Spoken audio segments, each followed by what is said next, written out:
السلام عليكم، مرحبا بكم في قناة ربيعة. اليوم ان شاء الله غادي نحضر معكم سلو صحي غير بالقمح، بدون دقيق ابيض، بدون زبدة. ما نطولش عليكم، ندوزو المقادير وطريقة التحضير.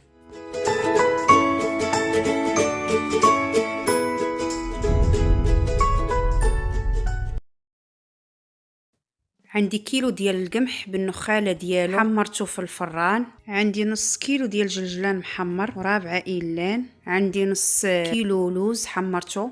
عندي النافع وحبه حلاوه حمرتهم. عندي نص كيلو ديال الكاوكاو محمر. عندي الطحانه غادي ندير فيها اللوز. غادي نطحن نص ديال اللوز غير نهرمشو ونخويه في القصريه. انا غادي ناخذ النص الاخر، غادي نطحنو مزيان تيخرج الزيوت ديالو، هو اللي غادي نخدم بهم السلو. عندي جلجلان، عندي اللوز، وعندي القمح، وعندي كاوكاو، وعندي ايلان، وعندي 3 المعالق حبه حلاوه والنافع. هو كيجيو على هذا الشكل الزيوت، جلجلان واللوز وكاوكاو. غادي نحاول نجمع هاد السلو. صحي هاد السلو، انا درتو غير بالقمح، ما درتش ليه الفورص.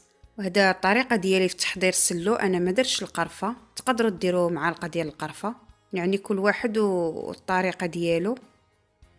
غادي ندلكو مزيان، غادي نحاول ندلك هاد السلو مزيان. غادي نضيف ليه السكر، انا عندي رابعه ديال السكر كلاصي، غادي ما نديرهاش كامله، غادي نقص منها، يعني كل واحد والحلاوه ديالو. تقدروا ديروا رابعه كامله، انا ما كنبغيش السلو يكون حلو بزاف، داكشي علاش ما درتش رابعه كامله. غادي نضيف كاس الاول ديال الزيت العود، من بعد غادي نضيف الكاس الثاني. غادي نحاول نخدم هاد السلو مزيان، غادي ندلكو بايدي مزيان. تقدروا تضيفوا نص كوزه تحكوها، انا ما درتهاش. انا غادي ندلكو مزيان، وغادي ها هو كيصبح على هاد الشكل.